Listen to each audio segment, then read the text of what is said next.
kemudian siap untuk dipublikasikan. Oke. Alhamdulillahirrabbilalamin. Saya juga sampaikan kepada peserta, terima kasih sudah hadir. Ada beberapa peserta yang memang saya wajibkan hadir. Mungkin ada bimbingan saya. Ada juga peserta yang saya wajibkan hadir karena kemarin belum ikut pelatihan ya, Mas Satrio. Yang kemarin belum ikut pelatihan, kemudian hari ini kita ikutkan untuk pelatihan atau workshop mengkonversi skripsi menjadi jurnal yang siap dipublikasikan. Teman-teman sekalian, saya ingin sampaikan bahwa kegiatan hari ini itu berbeda dengan kegiatan pelatihan statistik sebelum-sebelumnya. Kenapa? Karena ini adalah pelatihan terakhir. Karena ini adalah event terakhir kita, Lab Statistik dan Penelitian dari UIN, untuk mengadakan kolaborasi workshop antara dosen UIN dan Universitas Negeri Malang, dalam hal ini adalah Bu Bunga Dayati, sebagai pemateri hari ini untuk teman-teman. Jadi ini adalah event terakhir kita, teman-teman Asisten Lab ya. Nanti selebihnya mungkin event-event yang sifatnya internal, penguatan riset, penguatan publikasi di internal teman-teman mahasiswa UIN ya. Tentunya teman-teman Asisten Lab juga. Ya. Dan sifatnya adalah internal. Yang sifatnya sedikit pesertanya, seperti focus group discussion gitu. Yang event tahunan kita sudah selesai di pelatihan, workshop, merubah skripsi menjadi jurnal siap publikasi. Nah, orientasi dari workshop hari ini itu saya berharap bermanfaat untuk teman-teman yang lagi mengambil skripsi. Ya, baik saya kira juga ada mahasiswa dari UM yang hadir di sini, dari mahasiswanya dari Bu Bunga atau teman-teman kolega yang lain. Harapannya teman-teman yang lagi skripsi itu terkadang ya dari proses menulis skripsi, mulai dari menggali topik, judul, kemudian mencari referensi jurnal yang terindeks atau berreputasi gitu kan, yang memiliki indeks yang qualified-nya bagus dari nasional maupun internasional. Tentunya itu kan tidak mudah. Ya, mungkin nanti kita bisa sharing di sini bagaimana menggali ide sampai kemudian mendapatkan referensi yang bagus sampai pada menulis medpen sampai akhirnya selesai skripsi. Nah, banyak kampus mensyaratkan, bahkan informasi dari Bu Bunga kemarin itu, mungkin kalau salah nanti silakan ditambahkan, UM sudah memiliki kebijakan policy ya, UM Universitas Negeri Malang tidak perlu skripsi tapi menulis paper. Nah, ini keren ini. Artinya papernya itu tidak tebel-tebel risetnya mahasiswa, tapi berkualitas, kualifikasinya tinggi. Nah, dan UIN tahun depan saya mendengar lagi digodok di teman-teman rektorat dari LPM, tahun 2022 mau diimplementasikan bahwa boleh mengkonversi skripsi menjadi jurnal. Jadi kalian nggak perlu nulis skripsi, kalian cukup menulis jurnal, kemudian jurnalnya terpublikasi, selesai, langsung sidang. Nah, tapi jangan dipikir enak ya nulis jurnal, cuma 15 halaman, mungkin jurnal itu 10 sampai 20 halaman ya. Enggak berjilid-jilid atau halamannya 100, 150, skripsi yang tebel-tebel buat balang kucing mati ini. Yang tebel-tebel skripsi itu, nah, itu mau dikonversi ke dalam tulisan akhir berupa paper skripsi yang jurnal yang siap publikasi. Dan itu hanya sekitar 10 sampai maksimal tidak lebih dari 20 halaman sebagai konversi skripsi tugas akhir. Bukan berarti yang halamannya sedikit itu lebih mudah begitu ya. Justru disitulah kemudian ada challenge, ada tantangan untuk kemudian menulis itu kualitasnya baik. Kualitasnya baik dan kemudian setiap alinea kan, kalau Anda membaca jurnal itu kan cuma dikit ya halamannya. Tapi setiap alinea itu memiliki makna. Dan maknanya itu nggak ngawur, ada tulisan orang dari peneliti-peneliti. Jadi tidak ngarang gitu kan. Jadi makanya jurnal itu kualifikasinya jauh lebih bagus dibanding tulisan skripsi. Saya sering katakan kepada bimbingan saya mahasiswa, saya nggak mau kalau referensinya itu skripsi. Anda menulis skripsi tapi referensinya skripsi. Nah, itu bagi saya salah, kurang tepat.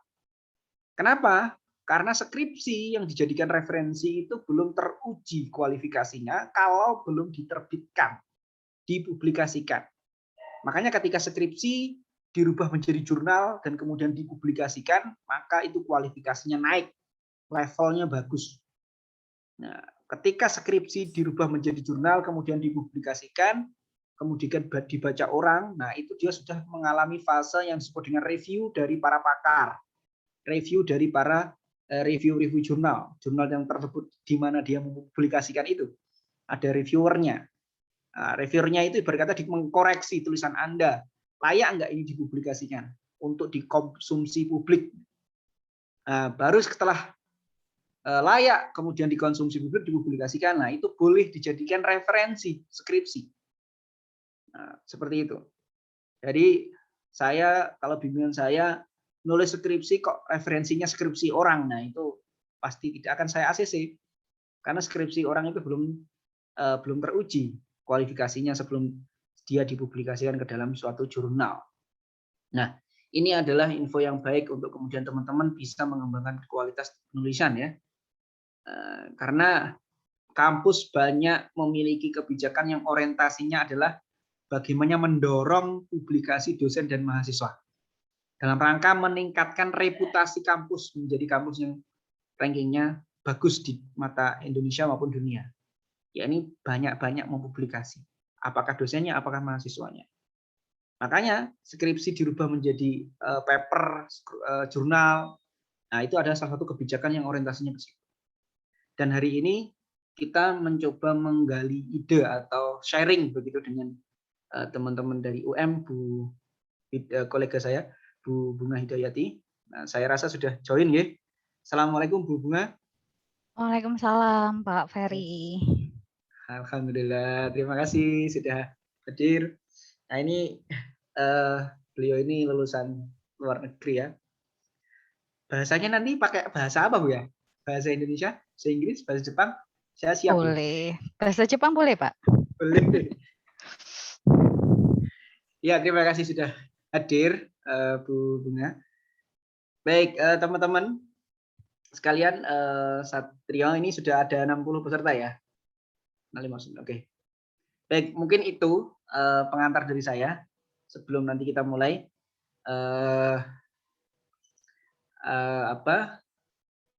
Semoga event ini bermanfaat. Ini sebenarnya sharing nih Bu Bunga. Iya Pak Ferry. Kebetulan kalau nggak salah Bu Bunga ini ya ketua Tech Center ya. Iya. Nah ini nanti kalau kita ada event begitu bisa kolaborasi. Boleh Pak Ferry. Tapi tahun ini selesai tutup anggaran. Tahun depan insya Allah. Baik demikian. Semoga bermanfaat untuk teman-teman. Silakan diikuti dengan seksama. Jangan lupa nanti absen sebagai laporan. Dan saya kembalikan ke MC untuk agenda berikutnya. Ya, baik, terima kasih sampaikan kepada Bapak Ferry Durianto atas sambutan ini yang diberikan. Selanjutnya, sebelum memasuki pembahasan workshop, nanti akan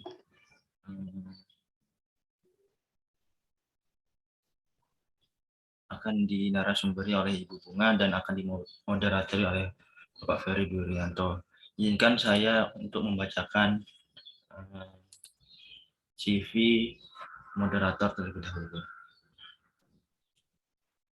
Baik, untuk moderator pada workshop kali ini adalah Bapak Ferry Durianto, SE MHFP, beliau selaku dosen dan peneliti ekonomi dan keuangan.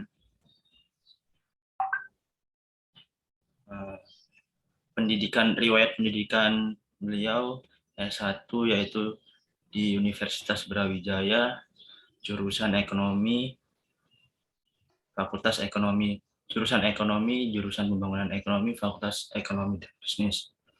Untuk S2 beliau ada Universitas Brawijaya juga, jurusan Moneter dan Keuangan, Fakultas Ekonomi dan Bisnis. Untuk pengalaman kerja yang beliau sudah lakukan hingga saat ini, pada tahun 2015 sampai 2019, beliau sebagai dosen dan peneliti di Universitas Brawijaya.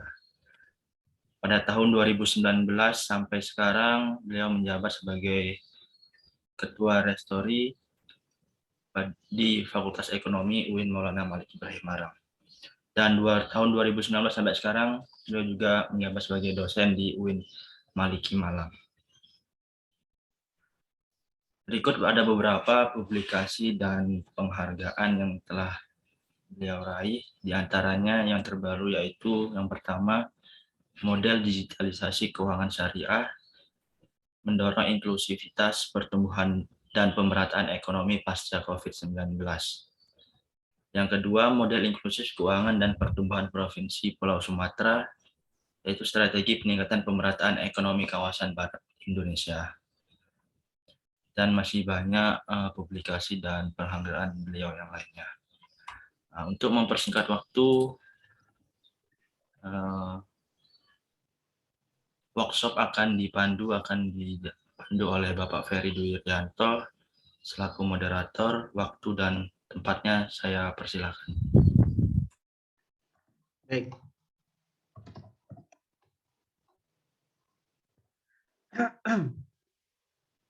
Baik, terima kasih Mas Satrio Fajar Putra, Ketua Restori kita. Alhamdulillah. Kayak saja capek Mas Satrio. Ya, baik, nanti saya ingin sampaikan schedule-nya dulu, nanti mungkin hubungan nggak usah lama-lama gitu ya. Kayaknya hubungan lagi padat jadwalnya. Iya Pak Ferry. Mungkin ya maksimal sampai jam 10:30, 1 jam lah. Nanti silahkan di minute saja, monggo. Hubungan nanti setengah jam teori atau 30 menit teori, 30 menit sharing. Nah, nanti sharingnya teman-teman boleh langsung ngechat ya. Ngechat, nanti saya pilih satu-satu, saya bacakan. Terutama saya berharap mahasiswa saya harus aktif bertanya ya. Mahasiswa saya ini harus disuruh ini. Di sini ada Rida, Rida masuk nggak?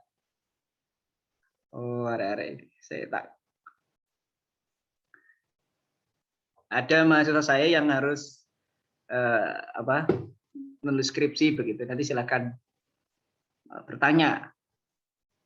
Terus bisa juga lihat lewat voice ya pertanyaannya, nanti acungkan tangan melalui emotionnya di ikonnya di Zoom, baru nanti akan saya tunjuk. Baik, saya ingin bacakan kurikulum vitae dari Bu Bunga Hidayati. Jadi S1-nya di Brawijaya ya, S1-nya di Brawijaya 2010. Kemudian S2-nya juga di Brawijaya 2012 ya. 2014, Pak. 2014. Kemudian S3-nya diambil di Universitas Mizaki, Jepang, lulus tahun 2020 ya, atau 2019. 2019. Beliau ini adik kelas saya di Brawijaya, S1-nya. Tapi S3-nya sudah selesai dulu. Malu saya, makanya saya jadikan materi. Penelitiannya banyak, lumayan cukup banyak, terutama di bidang ini ya, SDM ya. Iya. Sumber daya alam. Sumber daya alam, nah, ekonomi ya beda ya. Kalau di manajemen sumber daya alam konsepnya itu beda dengan sumber daya alam atau sumber daya manusia di ekonomi. Ya. Nah, jadi ada namanya ekonomi sumber daya. Nah, ekonomi sumber daya itu arahnya adalah penelitian yang mengarah pada efisiensi dan efektivitas ekonomi di sini jadi sumber daya. Kalau manajemen kan ada konsentrasi, ini kan kebanyakan dari teman-teman manajemen dan ini perbankan hubungan.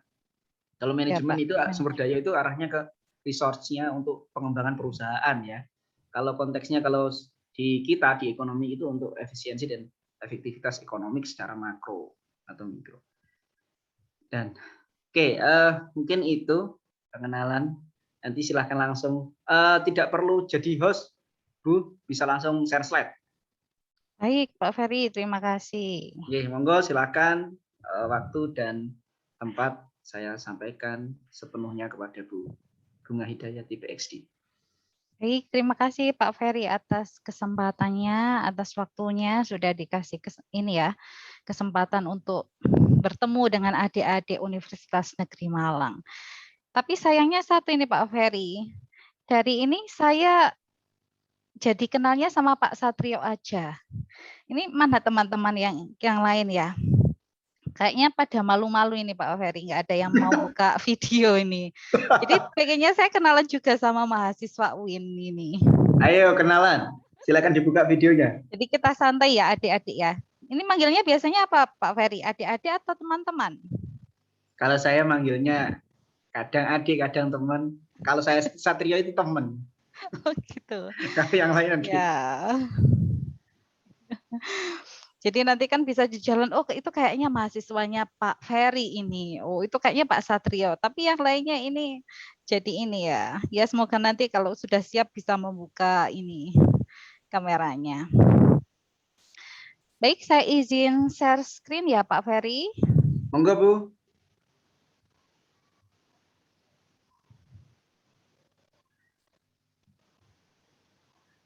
Oke, sudah terlihat? Ye, sampun. Baik.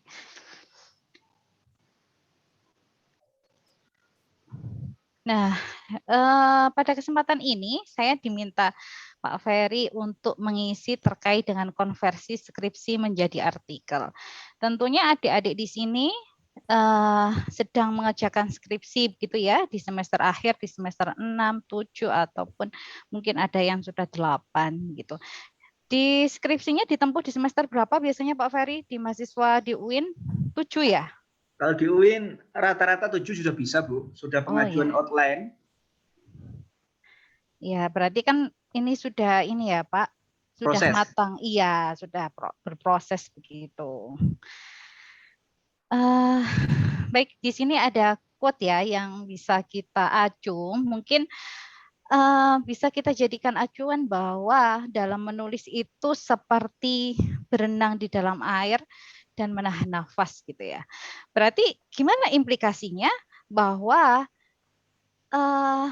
menulis yang baik itu berarti butuh teknik. Jadi sama seperti berenang. Berenang kita juga butuh teknik untuk tidak tenggelam. Atau bagaimana caranya mengambil nafas agar kita nanti di dalam air bisa ini ya biar tidak tenggelam gitu ya. Nah, sama juga dalam menulis skripsi, menulis artikel itu juga butuh cara, butuh teknik. Nah, itulah yang akan kita pelajari pada kesempatan ini. Oke. Sebelumnya kita pelajari dulu apa sih bedanya skripsi dan artikel gitu ya. Kalau skripsi mungkin adik-adik sudah tahu ya dan sedang berproses saat ini. Misalnya ada lebih terstruktur misalnya. Kalau di sini yang pertama adalah jumlah halamannya lebih terbatas. Tadi sudah disampaikan oleh Pak Ferry bahwa artikel itu sekitar 15 halaman sudah cukup. Tapi secara kualitas bisa dikatakan bahwa artikel itu lebih baik daripada skripsi. Atau kita bilang jurnal ya, jurnal itu lebih baik daripada skripsi. Sedangkan dari halaman dari skripsi sendiri itu bisa berpuluh-puluh ya halamannya, ada yang 100 lebih, ada yang 200 lebih. Nah, itu ya. Jadi secara kualitas dan kuantitasnya itu beda antara skripsi dan artikel. Nah, dalam konsep konversi ini dari skripsi ke artikel ini, itu yang menjadi poin yaitu memadatkan atau meringkas, namun tanpa mengubah substansi masalah yang dibahas. Jadi topiknya itu harus sama dengan skripsinya, tapi bagaimana kalimat yang digunakan itu lebih pendek, lebih ringkas, dan lebih padat. Tapi kadang itu memotong kalimat itu jauh lebih sulit ya daripada menambahkan gitu misalnya. Karena mungkin Bu, buatnya aja susah Bu, udah dapat 100 halaman. Kemudian dijadikan 15 halaman. Kok kayaknya eman-eman ya Bu? Mungkin prinsipnya seperti itu ya adik-adik. Jadi lama gitu. Jadi kalau dulu di Brawijaya itu artikel itu dibuat syarat untuk yudisium. Mungkin sama mungkin ya untuk yang di UIN. Jadi banyak teman-teman saya waktu itu ketika sudah lulus tapi belum yudisium. Jadi sudah ini ya ujian gitu ya, ujian skripsi, tapi kok belum yudisium karena syarat yudisium adalah artikel. Nah, mengkompres atau meringkas dari skripsi itu ternyata dirasa lebih sulit bagi mahasiswa. Sehingga yudisiumnya jadi terlambat. Nah, di sini kita akan belajar bagaimana sih agar lebih praktis dan atau mungkin justru lebih memperbanyak dari artikel yang bisa kita buat dari sebuah satu skripsi itu. Di sini ada dua cara adik-adik sekalian. Jadi yang pertama itu dari satu skripsi bisa menjadi satu artikel. Jadi kita sesuaikan dengan format artikelnya, misalnya ketentuannya harus disubmit di mana. Misalnya di jurnal nasional. Nah, itu kan ada format artikelnya ya, ada template-nya. Nah, kita sesuaikan dengan template yang disyaratkan oleh jurnal tersebut misalnya. Jadi dari satu skripsi itu judulnya sama. Kita sesuaikan. Jadi kan kita konversi ke artikel nih. Judulnya sama, kemudian rumusan masalahnya juga sama. Hanya mengurangi dari kalimat atau banyaknya kata saja. Nah, yang tadi saya bilang bahwa kekurangannya adalah membuang banyak kata. Karena dari satu skripsi menjadi satu artikel. Kemudian yang kedua yaitu dari satu skripsi dapat dikembangkan menjadi beberapa artikel. Nah, ini biasanya berpedoman pada rumusan masalah. Misalnya di dalam satu skripsi itu ada 3 rumusan masalah. Jadi satu rumusan masalah bisa dikembangkan menjadi satu artikel. Itu ya. Jadi tergantung dari rumusan masalah adik-adik sekalian.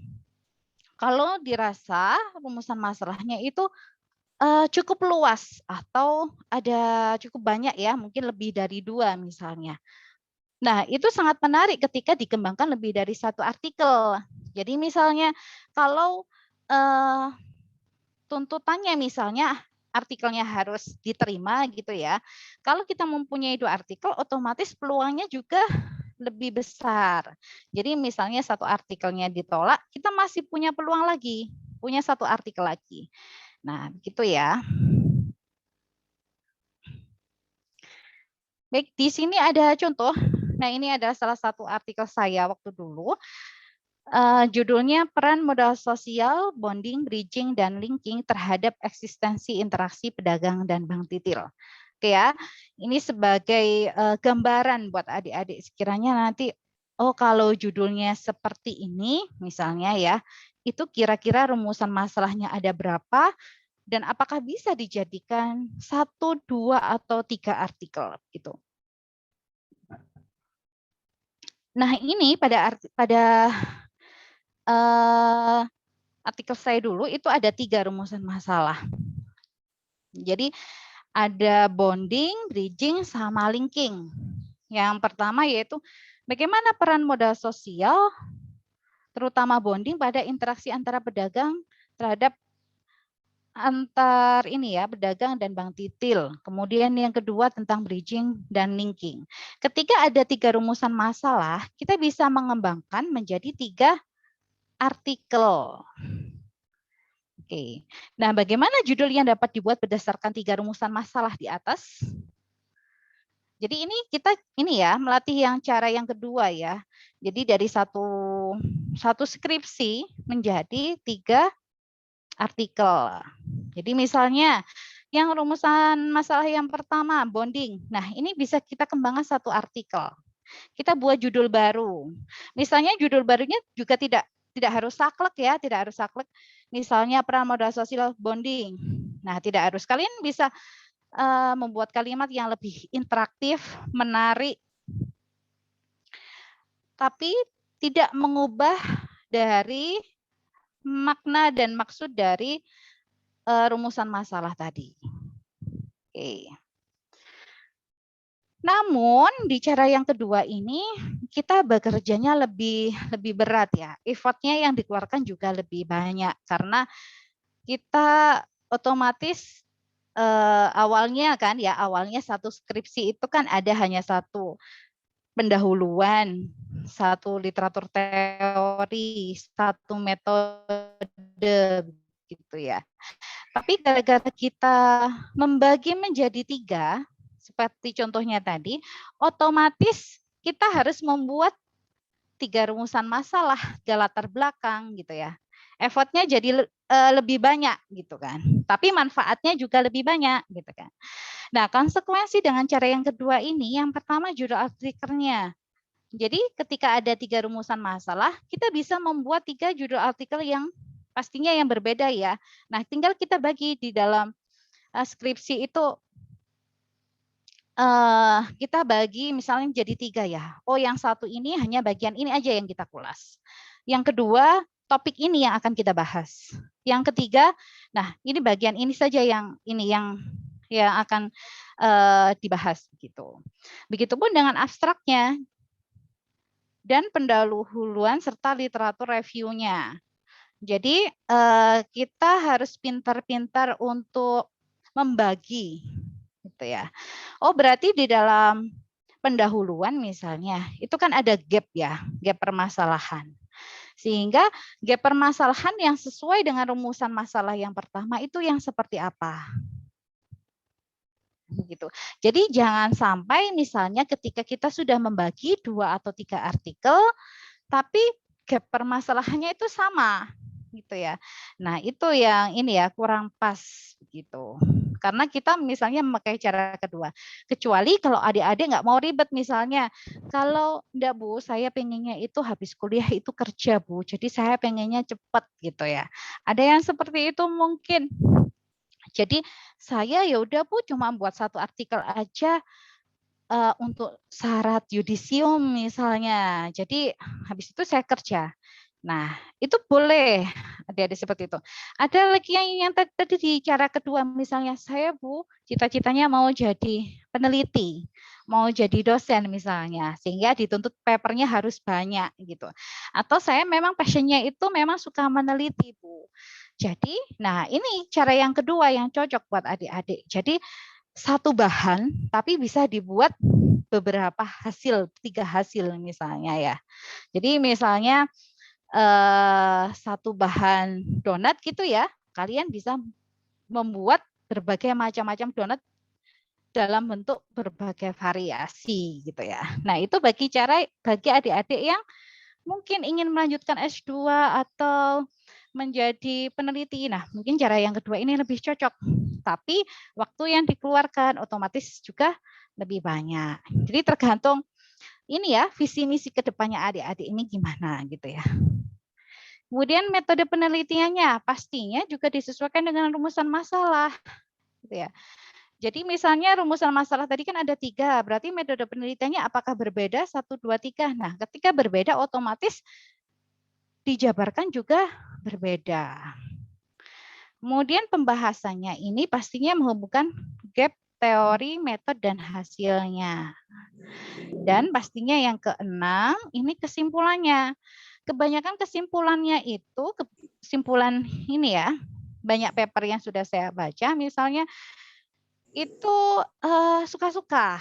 Misalnya ya kesimpulannya mungkin tidak langsung merujuk pada rumusan masalah yang tadi disampaikan di awal gitu ya. Seharusnya kesimpulan adalah menjawab pertanyaan yang ada di rumusan masalah. Jadi harus sinkron di kesimpulan ini. Tuh. Oke, untuk perbedaan sistematika, skripsi dan artikel itu sangat berbeda ya. Kalau di skripsi itu pastinya yang pertama tadi karena halamannya sangat banyak, jadi kemudian ini ya sistematis, ada halaman sampul, halaman judul, ada persembahan, belum lagi nulis kata-kata indah mutu gitu ya. Kemudian pernyataan, pembimbing pengesahan dan lain sebagainya. Jadi lebih banyak. Sedangkan kalau di artikel ilmiah itu bagian awalnya itu hanya mungkin 2 kalimat. Yang pertama judul, kemudian nama penulis, lembaganya dari mana. Nah, itu sudah ini ya untuk bagian awalnya gitu. Sedangkan di pendahuluannya itu juga berbeda. Jadi kalau di skripsi itu kan runtut ya, dari latar belakang itu 1.1, rumusan masalahnya itu harus ada subbab baru, tujuan dan manfaatnya itu juga harus ada subbab baru. Tapi di dalam artikel itu bisa melebur dalam 1 kalimat misalnya. Jadi pendahuluan itu terdiri dari beberapa paragraf. Jadi misalnya paragraf pertama itu pendahuluannya. Kemudian mengulas terkait dengan permasalahannya. Paragraf yang ketiga tujuannya. Kemudian kajian teorinya. Nah, kalau di dalam skripsi itu tinjauan pustaka itu biasanya di bab 2 ya. Di ini ada tinjauan pustaka sendiri, ada landasan teori, kemudian ada penelitian terdahulunya yang di tinjauan pustaka. Nah, sedangkan di dalam artikel itu biasanya bisa jadi ketentuan dari jurnal itu jadi satu di pendahuluan. Jadi lebih ringkas. Oke. Kemudian sama-sama ada metodenya. Cuma secara kalimat pastinya yang metode di dalam artikel ini lebih singkat. Kemudian hasil dan pembahasannya. Dan yang terakhir adalah kalau yang deskripsi adalah penutup ya. Jadi kesimpulannya itu ada subbab sendiri, kemudian saran juga ada subbab sendiri. Tapi di dalam artikel itu dalam satu kesatuan, satu paragraf. Jadi conclusion and suggestion gitu ya. Tuh. Dan bagian akhirnya pasti ada daftar pustakanya, referensinya.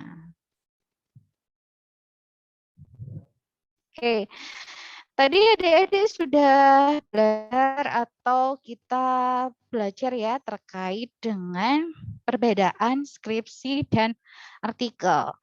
Nah, untuk yang kedua ini kita belajar bagaimana cara atau teknik penulisan artikel ilmiah atau jurnal.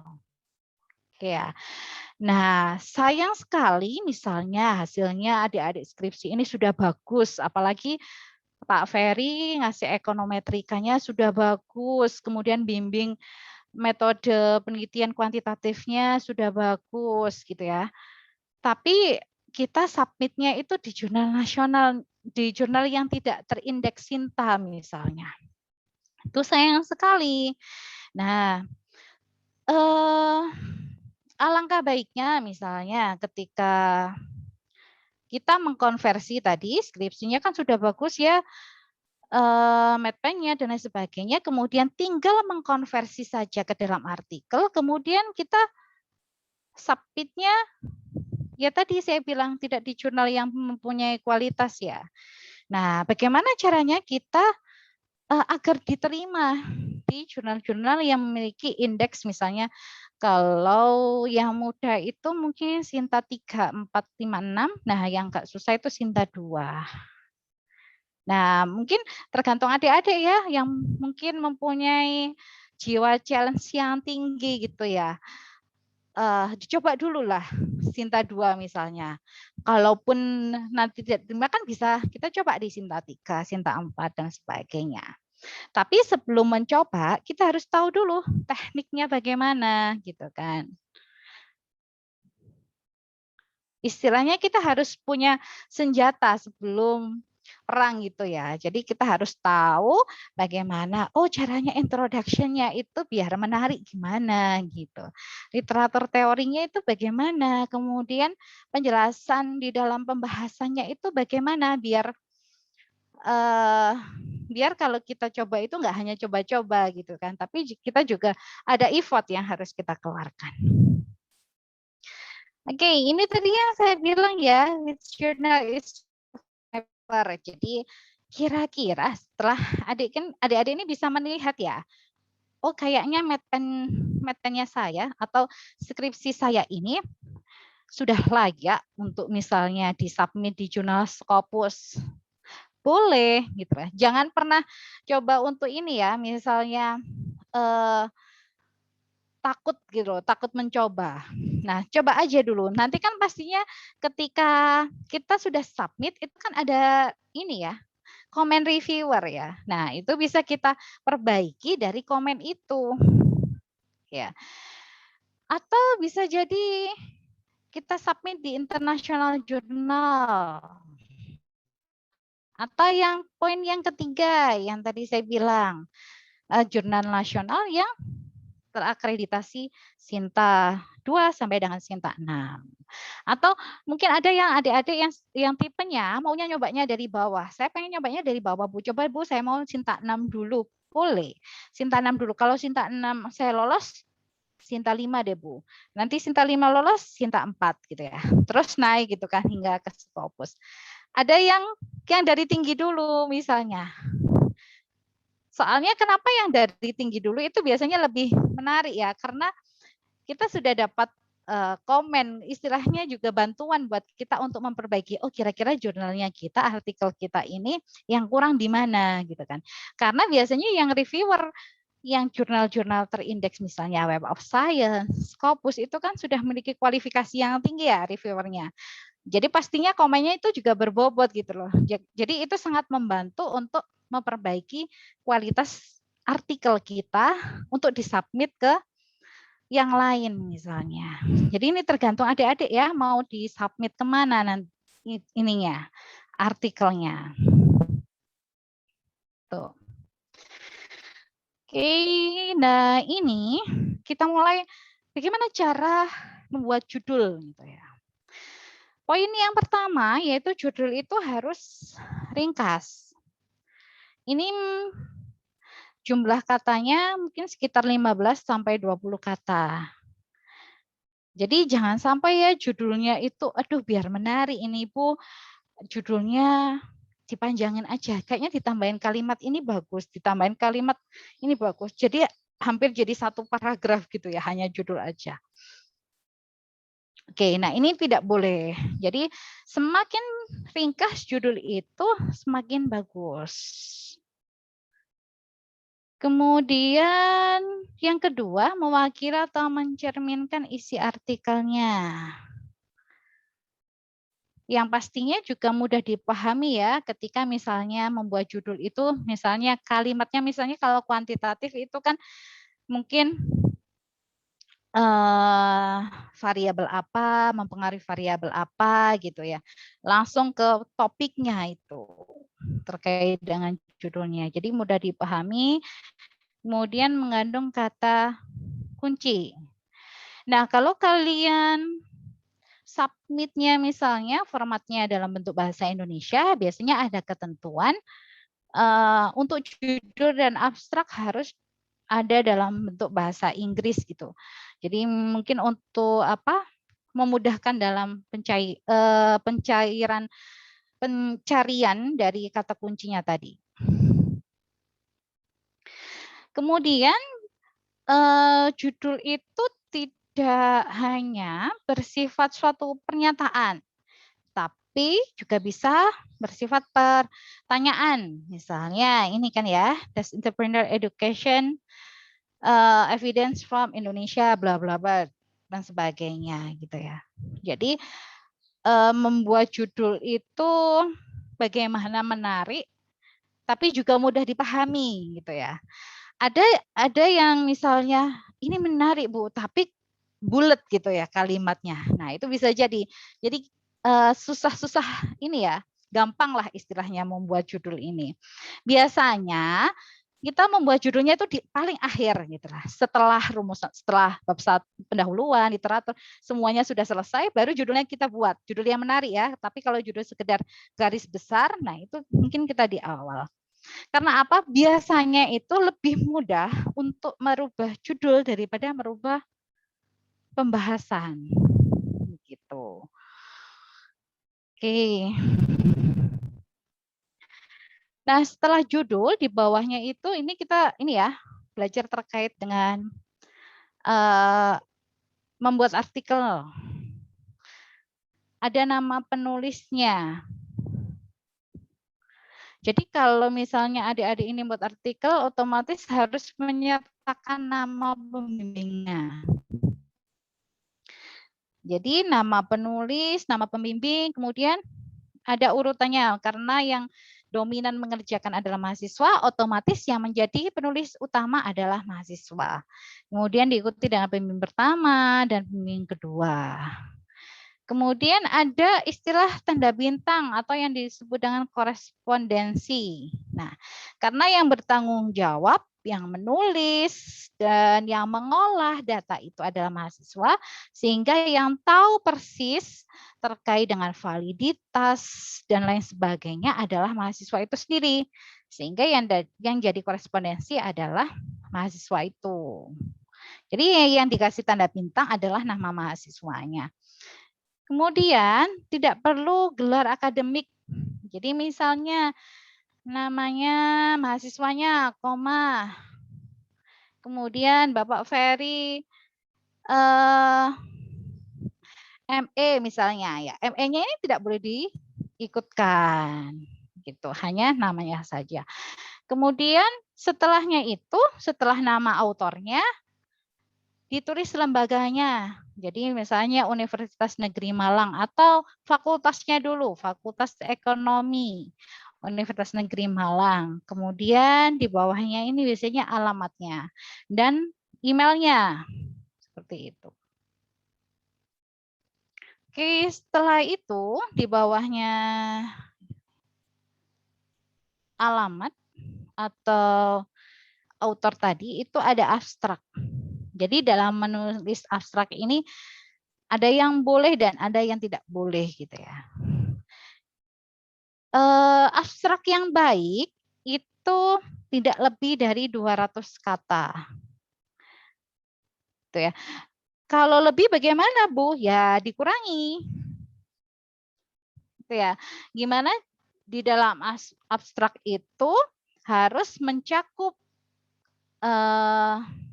ruang lingkup, tujuan, metode, kemudian hasil utamanya, dan kesimpulannya. Hanya dalam 200 kata.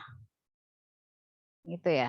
Jadi kalau kalimatnya masih panjang, berarti harus dicari kalimat yang lebih pendeknya bagaimana. Tapi tanpa merubah dari maknanya.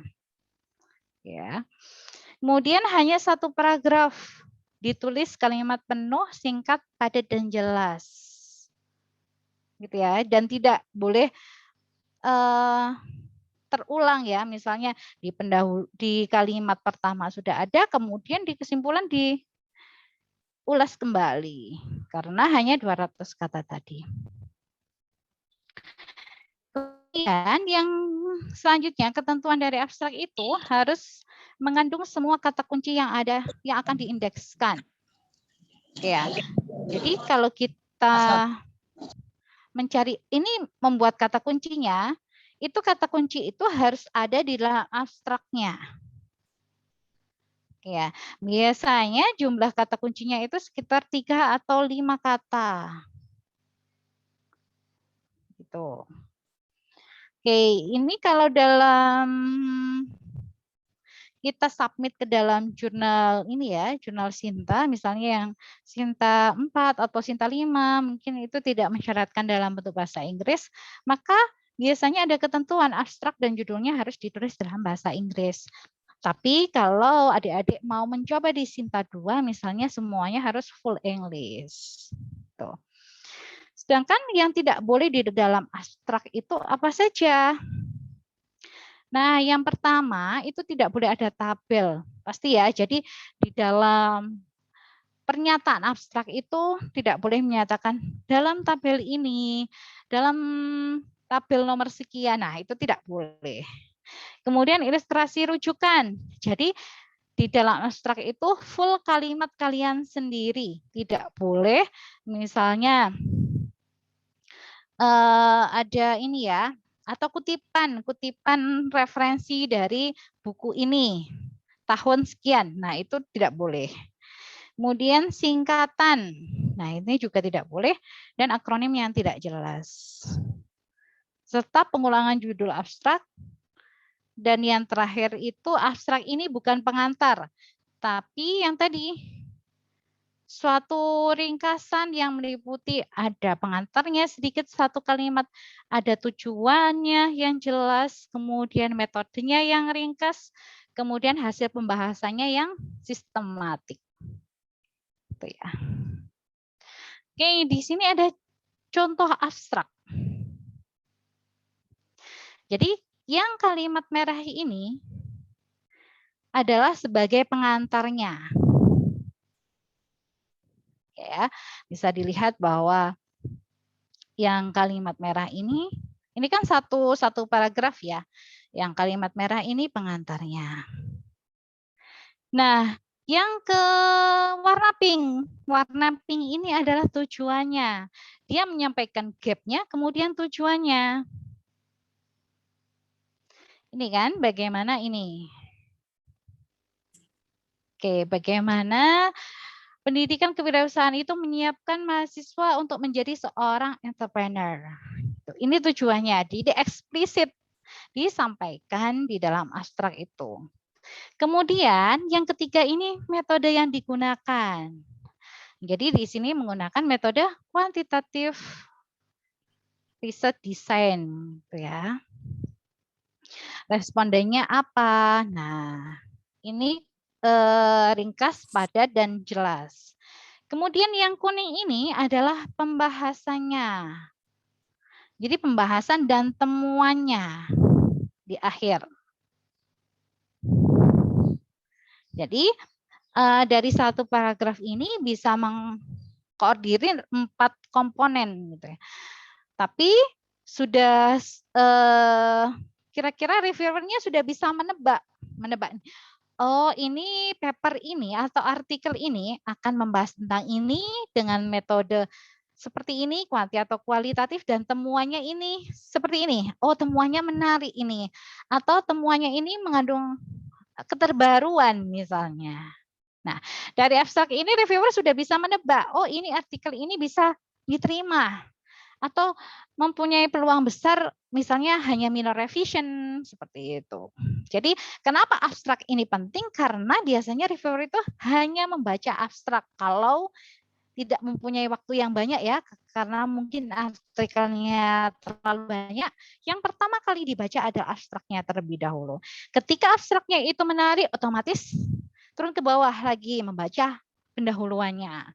Oh, pendahuluannya itu sudah ada gap-nya. Bagus. Kemudian ditunjang oleh teori yang mendukung atau teori yang menolak. Kemudian metodenya juga sangat komprehensif misalnya. Atau menggunakan metode yang terbaru. Nah, itu ya. Oke. Kemudian setelah kita membahas bagaimana cara menulis abstrak yang baik, yang kedua adalah bagaimana kita menulis introduction. Oke ya, jadi introduction itu tidak usah banyak-banyak, hanya sekitar 1 atau 2 halaman, tapi Kalimat yang kita gunakan atau kalimat yang kita buat di dalam introduction itu menarik. Dan sekiranya ada gap ya yang dapat didiskusikan di antara riset problem yang sudah ada misalnya. Jadi bisa gap itu bisa antar teori dan teori, bisa teori dan realita atau realita dan realita. Nah, itu kita sajikan di introduction. Nah, poin yang pertama di dalam membuat introduction yaitu merumuskan pentingnya topik secara global yang ada di masyarakat. Ini contohnya bagaimana ya, Bu? Kira-kira kalau ini merumuskan pentingnya. Misalnya terkait dengan kewirausahaan misalnya. Kewirausahaan dapat memainkan peran penting dalam menyelesaikan permasalahan ekonomi. Gitu ya. Jadi topik globalnya dulu yang kita sampaikan. Yang kedua, merumuskan pentingnya topik sebagai sebuah masalah yang harus dipecahkan. Ya. Jadi kira-kira topik permasalahannya seperti apa? Oh, misalnya ketimpangan pendidikan di Jawa dan di luar Jawa itu sangat timpang. Atau ketimpangan pendidikan merupakan permasalahan utama di Indonesia. Jadi kita florkan terkait dengan masalahnya. Kemudian merumuskan penelitian-penelitian terdahulu yang sudah ada. Jadi setelah kita merumuskan topik permasalahannya, itu didukung oleh penelitian-penelitian yang sudah ada. Jadi misalnya, penelitian A sudah mengulas tentang ketimpangan pendidikan. Dan yang belum dikulas oleh penelitian A adalah sebagai berikut. Gitu ya. Jadi sesuatu yang belum dikaji oleh peneliti sebelumnya itu adalah menjadi sesuatu hal yang menarik yang bisa kita taruh di introduction. Oke. Ini tadi ya relate dengan mengidentifikasi kelemahan penelitian terdahulu atau misalnya ketimpangan pendidikan yang tadinya penelitian terdahulu hanya oleh variabel 1, 2, 5 misalnya. Tapi dia mendukung di dalam teori ini ternyata ada faktor yang belum dimasukkan ke dalam faktor yang sudah ada. Ya. Nah, yang terakhir ini yang paling terpenting adalah menunjukkan urgensi dan keterbaruan dari penelitian atau kita sebut dengan novelty-nya atau keterbaruan penelitian ya. Nah, ini yang paling penting dan saya rasa belum atau jarang artikel-artikel itu menulis secara eksplisit novelty dari papernya itu atau dari artikelnya itu. Misalnya kalimatnya penelitian ini pertama kalinya mengkaji tentang, nah apa ya? Jadi menjadi yang pertama itu ya berarti suatu yang baru gitu ya. Atau bisa jadi bukan menjadi hal pertama atau bukan menjadi suatu hal baru, tapi menajamkan pada suatu titik misalnya. Jadi penelitian ini memberikan penajaman pada hal apa, bla bla bla dan sebagainya. Atau bisa juga memberikan kontribusi pada pemahaman tentang topik yang kalian ulas tadi. Jadi tidak harus sesuatu hal yang baru, tapi paling tidak ada sesuatu hal yang spesial di dalam artikel kalian. Dan itu harus dituliskan secara eksplisit gitu ya, sehingga menambah nilai poin dari artikel adik-adik sekalian. Oke, kemudian yang ketiga itu bagaimana kita menulis metode, membuat metode. Jadi metodenya itu harus jelas, harus komprehensif gitu ya. Yang pertama, metode apa yang digunakan dan alasan mengapa suatu metode diadopsi. Nah, ini ya yang jarang, biasanya adanya itu hanya metode apa yang digunakan, tapi tanpa menyebut mengapa suatu metode itu diadopsi. Oke kan, misalnya metodenya kan banyak ya, ada regresi atau misalnya kualitatif, itu ada fenomenologi, ada studi kasus dan lain sebagainya. Tapi kenapa kalian memilih fenomenologi atau misalnya yang statistika menggunakan simultan? Kenapa? Nah, itu yang perlu diuraikan secara eksplisit. Oke, kemudian di dalam metode juga harus secara jelas, harus terkait dengan bagaimana cara pemilihan dan karakteristik sampelnya. Dan selanjutnya yaitu pengambilan datanya bagaimana. Prosesnya bagaimana, apakah datanya itu. Misalnya kalau yang kuantitatif itu time series atau misalnya cross section, tapi kalau misalnya di kualitatif itu datanya menggunakan apa? Interview atau misalnya penggunaan kuesioner dan lain sebagainya. Kemudian prosedur dan analisisnya, pengolahan datanya menggunakan apa, analisisnya datanya menggunakan apa. Nah, itu juga harus jelas. Oke, selanjutnya adalah result dan discussion. Jadi di dalam pembahasannya itu apa yang pertama kita kulas, yaitu membuat paragraf pembuka dengan mengacu pada literatur sebelumnya atau tujuan penelitian itu. Itu ya, jadi di dalam resultnya itu tidak ujuk-ujuk langsung hasilnya, hasil pembahasan seperti ini. Nah, kita mulai dengan paragraf pembuka itu dengan kita cari literatur yang mendukung atau yang sesuai dengan topik bahasan yang kita tulis. Yang kedua, menguraikan kembali hasil atau salah satu dari beberapa hasil. Kemudian yang ketiga ini yang menarik, yaitu menunjukkan hasil yang tidak terduga. Jadi kalau hasilnya sudah terduga ya, misalnya dianggap reviewer misalnya, ya hasilnya bisa ditebak ini kalau seperti ini. Gitu kan. Tapi kalau kalian menyampaikan dengan, oh hasilnya itu di luar dugaan atau tidak sesuai dengan teori. Kemudian kalian menjelaskan kenapa kok tidak sesuai dengan teori. Nah itu yang menarik ya, buat reviewer untuk terus membaca. Kemudian yang terakhir yaitu membandingkan hasil mendukung temuan sebelumnya atau kontra dengan temuan sebelumnya.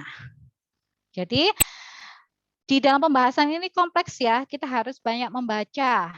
Jadi setelah hasilnya itu dalam bentuk statistik misalnya, nah itu kita harus sandingkan dengan penelitian terdahulu. Apakah hasil penelitian kita ini mendukung atau justru menolak atau tidak sama dengan penelitian terdahulu.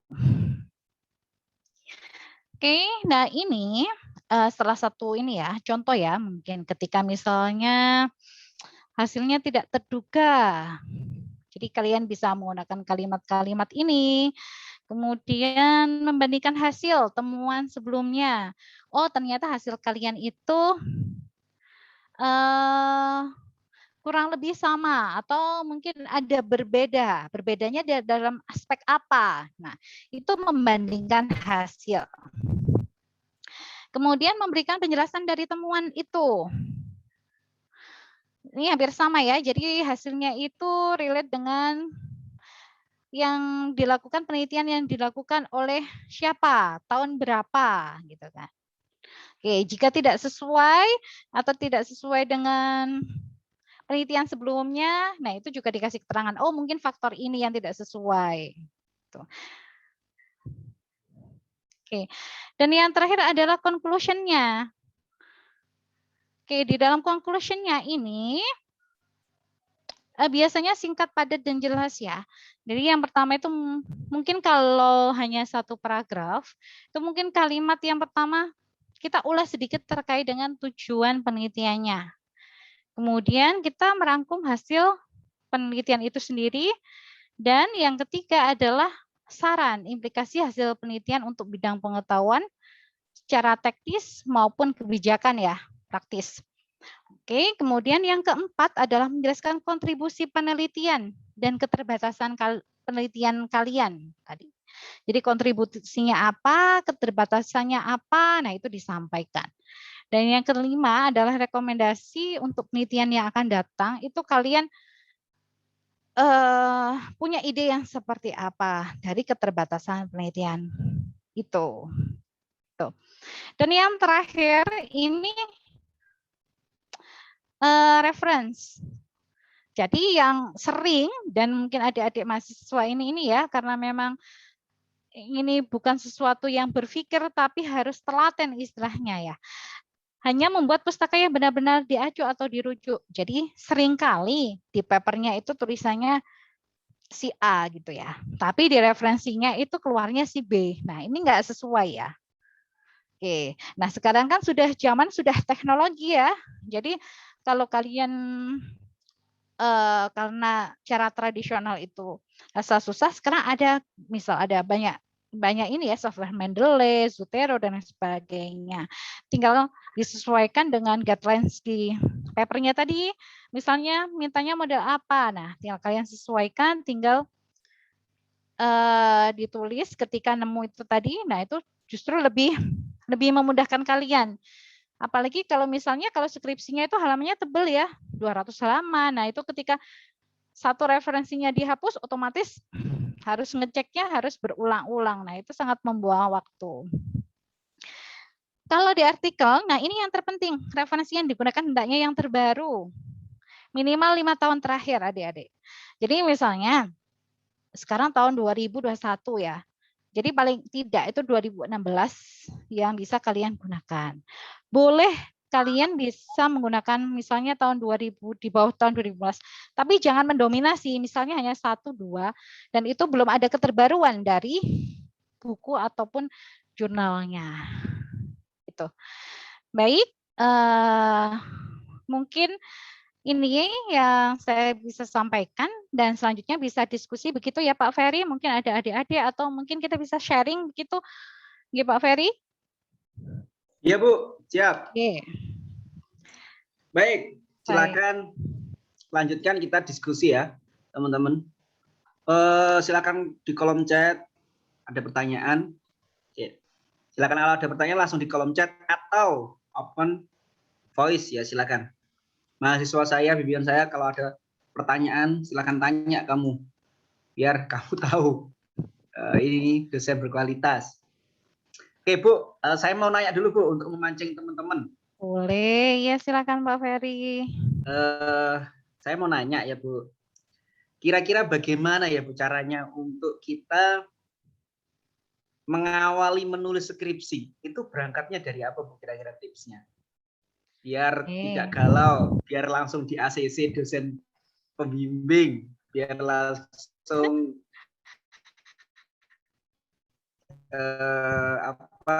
disuruh cepet-cepet langsung tulisannya bagus, itu apa Bu? Oke, ini berarti topiknya yang sudah punya judul atau belum Pak? Ada yang belum, ada yang sudah.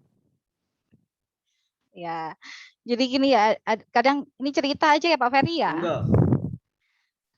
Jadi memang kalau mahasiswa semester akhir itu memang maklum ya kalau kadang-kadang agak sedikit melo gitu ya, kadang apalagi perempuan gitu ya, habis ditolak kan biasanya kita ngajukan judul gitu ya, proposal gitu ya.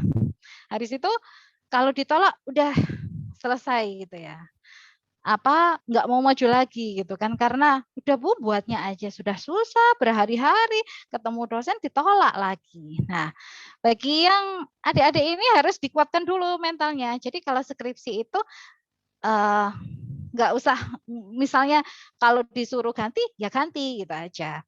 Jadi kalau misalnya yang belum punya judul nih, mau ke dosen pembimbingnya ya, Tergantung ya biasanya dosen pembimbingnya itu bagaimana.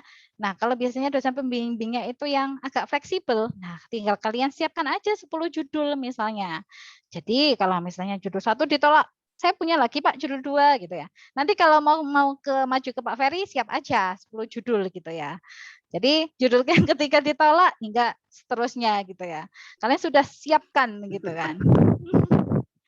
Terus kemudian kalau yang bagi yang sudah punya judul, oke ya, sudah di ACC. Nah, hal yang paling mudah sebelum kalian menulis adalah membuat kerangkanya terlebih dahulu adik-adik.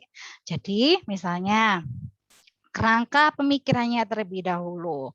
Jadi kalian misalnya, kalian lebih mudah mana mau pakai kertas folio yang besar, boleh kalian maju di dosen pembimbingnya. Jadi kalian membuatnya jangan keburu-buru ke langsung nulis pendahuluan, nulis literatur teori, langsung pen gitu ya. Jangan.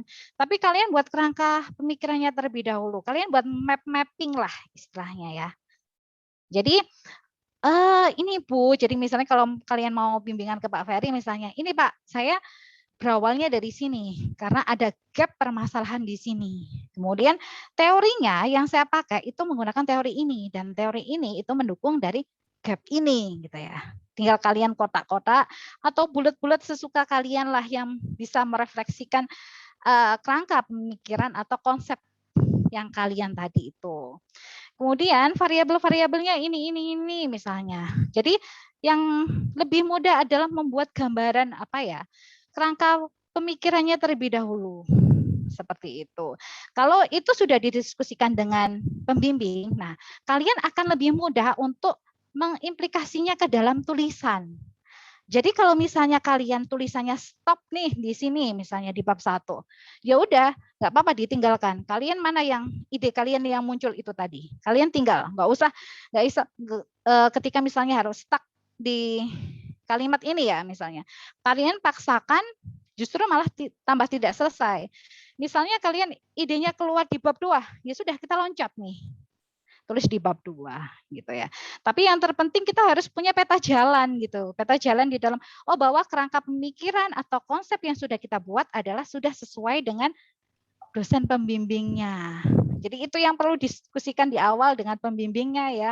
Jadi jangan sampai misalnya ada adik-adik yang saya sudah membuat Bu 60 halaman atau berapa untuk proposal bab 1, 2, 3, tapi dosen pembimbing saya itu enggak setuju. Nah, itu kan ya yang membuang waktu mungkin buat adik-adik gitu kan. Dan mungkin udah terlanjur kecewa gitu kan. Ketika udah terlanjur kecewa udah nggak mau nulis lagi. Nah, itu yang sangat disayangkan gitu ya.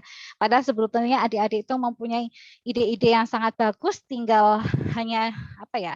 Dikembangkan, kemudian perlu diskusi lebih lanjut dengan dosen-dosen pembimbing. Gitu saya rasa Pak Ferry. Oke, baik. Begitu ya, teman-teman. Oke, sambil menunggu kolom chat, ada beberapa pertanyaan. Saya mau tanya lagi, Bu. Iya, Bu Bunga, teman-teman biar tahu. Biasanya itu teman-teman itu ketika datang ke dosen pertama kali sambil menyodorkan topik atau judul, nah pasti akan ditanya seperti ini ya. Dan teman-teman mesti bingung. Apa beda penelitian kamu dengan penelitian orang lain? Ya kan? Yo, Satrio, Mas Satrio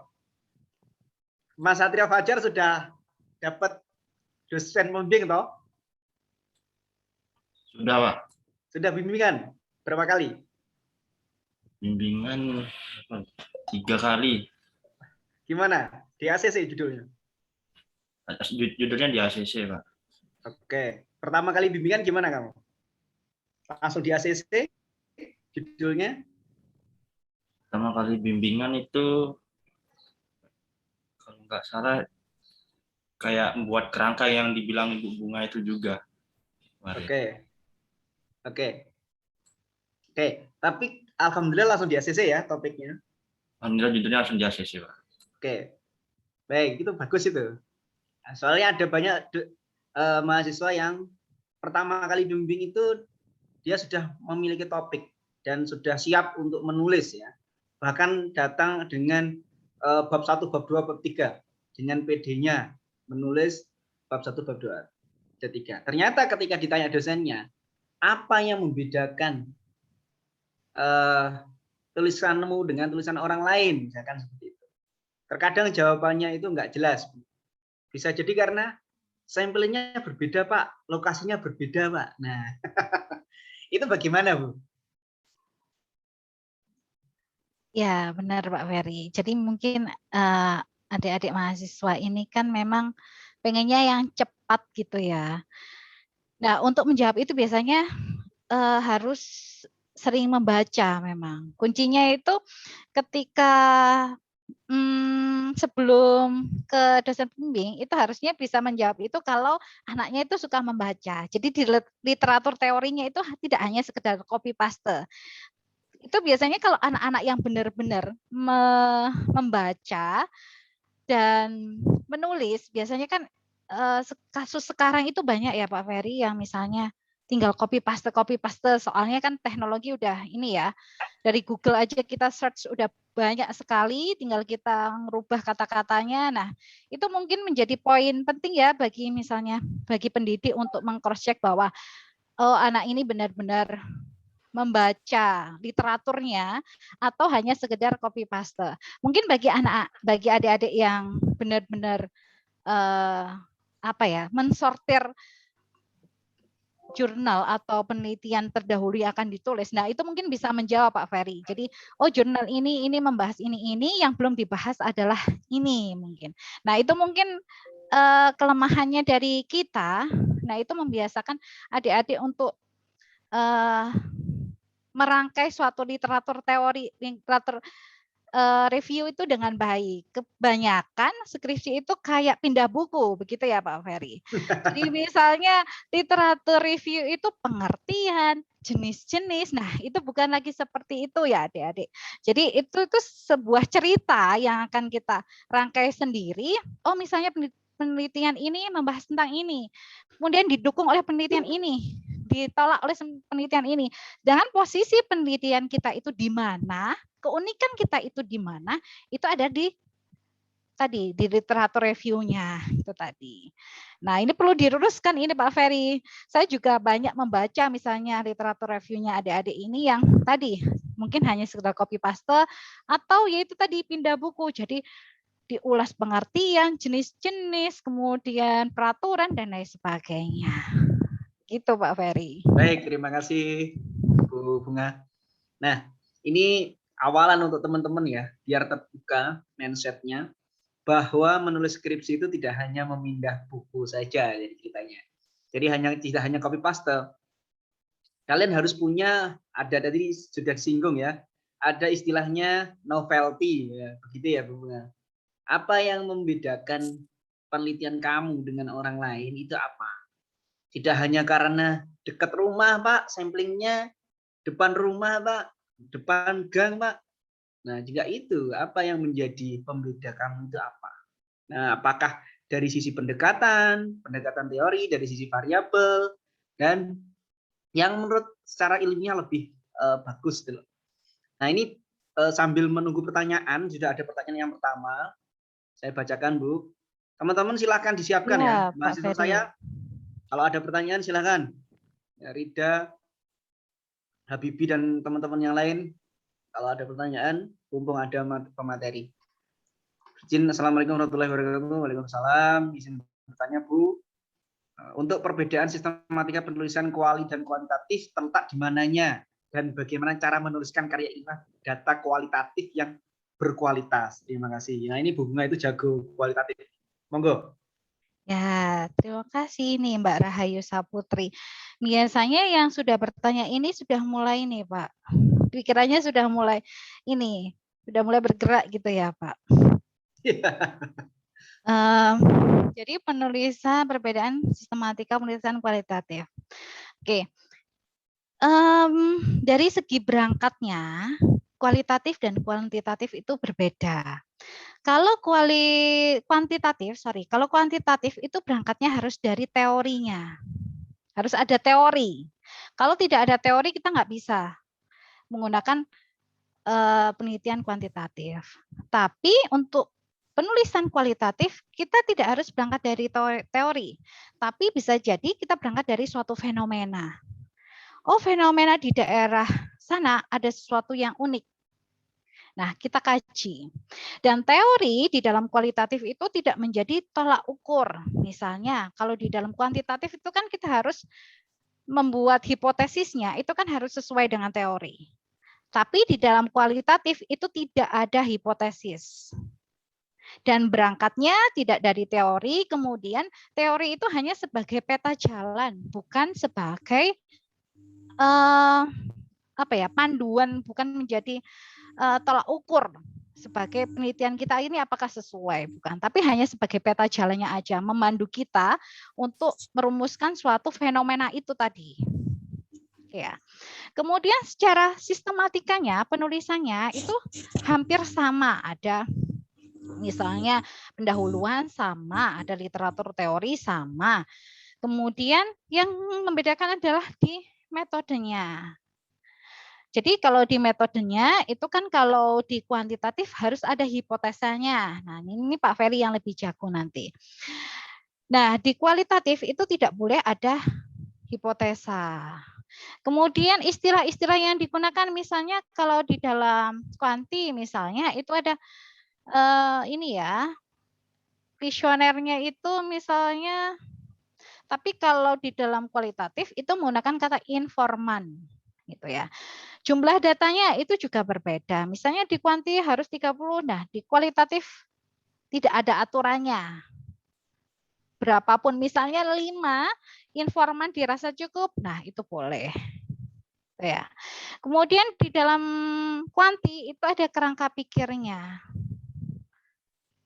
Oke ya, jadi misalnya harus ada variabel X, X1, S2, S3, kemudian ngaruhnya kemana, dan sebagainya. Di dalam ini nggak ada adanya kerangka konseptualnya. Ya, fenomena apa yang kalian bahas, kemudian kalian apa yang akan kalian bukan analisis ya, apa yang akan kalian kulas. Nah, itu kalian buat di dalam kerangka konseptualnya. Kemudian di dalam pembahasannya itu pastinya juga berbeda ya. Kalau di dalam kuanti itu ada result ya. Tapi kalau di dalam kualitatif itu langsung ke dalam pembahasannya. Gitu. Untuk conclusion-nya juga sama. Kemudian bagaimana cara menuliskan karya ilmiah data kualitatif yang berkualitas. Oke, ini menarik ya pertanyaannya. Karena memang dirasa kualitatif itu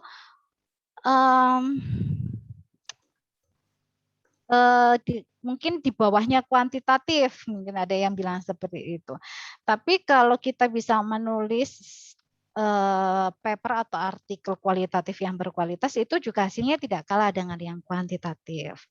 Nah, itu yang pertama kita harus tahu dulu konsep dari kualitatif apa yang akan kita gunakan. Apakah kita menggunakan fenomenologi atau studi kasus ataupun yang lainnya, misalnya etnologi dan sebagainya.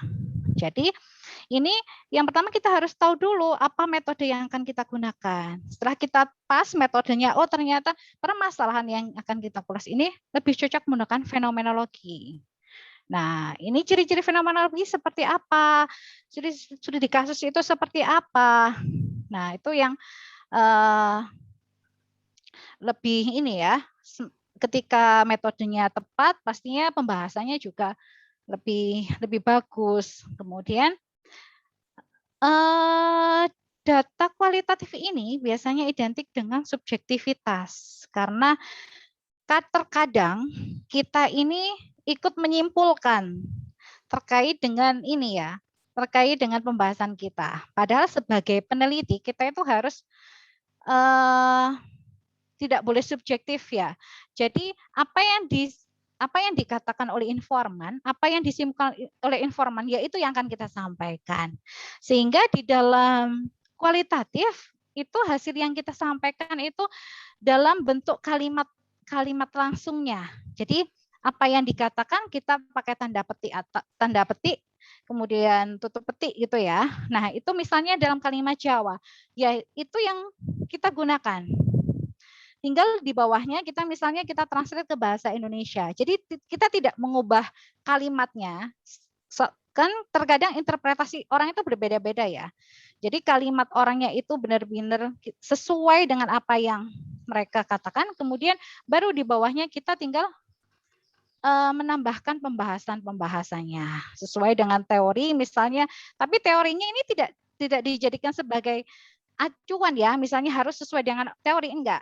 Tapi teorinya ini hanya sebagai runtutan cerita. Jadi misalnya dari informan ini mengatakan bahwa peran modal sosial itu sangat penting untuk menjembatani antara apa gitu ya. Kemudian kalian kaji, terkait dengan teori modal sosial oleh ini itu sebagai berikut dan sebagainya. Gitu ya. Oke, bisa difahami Mbak Rahayu? Bisa dipahami? Bisa, Bu. Terima kasih, Bu. Ya. Oke, terima kasih. Ada pertanyaan lagi? Mbak Yusi Fahmi ya. Assalamualaikum, izin bertanya bagaimana tips panjenengan mengenai jawaban-jawaban ilmiah saat kita menjawab pertanyaan dari pembimbing. Terima kasih. Tip. Oke, jadi gini. Ini mungkin pertanyaan gini, Bu. Ya. Minta tolong dikasih tip kalau di saat pembimbing dalam bimbingan terus ditanya, minta tolong dikasih jawaban yang ilmiah gitu. Bisa jadi mahasiswa ini kan jawabnya masih takut salah gitu. Nah, oke. Iya benar, Pak. Pertanyaan yang menggelitik ini bagus ini. Tapi faktanya di masyarakat memang di bawah gitu. Yes. Monggo Bu, silakan dijawab. Yang lain silakan. Silakan pertanyaan. Jadi ini sering ini ya Pak ya. Biasanya contoh pertanyaan. Yang tadi sudah itu Pak Ferry. Kenapa kamu meneliti di lokasi ini gitu kan? Karena ini dekat rumah saya, Bu, gitu kan, atau dekat ini gitu kan. Atau ini di sini saya punya saudara. Nah, itu bukan ilmiah kan. Oke, kalian kan pastinya tahu mana jawabannya yang ilmiah, mana yang tidak gitu kan. Ketika jawaban itu tidak ilmiah, berarti ya tidak dilontarkan. Tinggal kalian sekiranya sudah harus ini kan. Pastinya jawaban ilmiah ini sudah kalian letakkan di dalam proposal kalian. Kan ya. Misalnya kalian memilih lokasi ini itu harusnya sudah ada di dalam pendahuluannya kalian. Ya. Jadi ketika kalian dijawab oleh dosen pembimbing, otomatis kalian jawabannya juga ilmiah. Nah, inilah yang menjadikan bahwa misalnya susah menjawab jawaban ilmiah karena di dalam proposalnya itu tidak tertulis, tidak tertulis kenapa alasannya menggunakan lokasi ini. Oke, seperti itu. Ya, kalau tips-tipsnya ini ya berarti harus sering banyak membaca. Lagi-lagi nggak ada kata kunci yang lain, nggak ada tips yang lain, harus sering membaca banyak misalnya banyak skripsi yang lain ataupun artikel yang lain gitu. Oh, ternyata walaupun sebenarnya alasan utamanya itu sebenarnya subjektif ya, tapi kalian tidak boleh mengutarakan itu sejujurnya gitu kan. Jadi kalian bisa ditolak nanti kalau misalnya saya pilihnya di Malang, Bu. Soalnya ya dekat. Nah, kalau kalian itu ya nanti ditolak sama dosen pembimbingnya. Tapi berikanlah pembimbing itu puas gitu ya dengan jawaban kalian sehingga oh ya gitu ya. Jadi kalian sebelum maju itu pastinya sudah menyiapkan beberapa pertanyaan ya. Oke, ketika kalian sudah siap dengan pertanyaan itu, otomatis ketika ditanya oleh dosen pembimbingnya, otomatis kalian juga siap. Karena kalian tidak bisa menjawab ini, karena kalian tidak siap dengan pertanyaan yang disampaikan oleh pembimbing kalian, dan tentunya itu jawabannya tidak kalian kulas di dalam proposalnya kalian. Oke, gitu ya. Pak Ferry. Ya, bagus.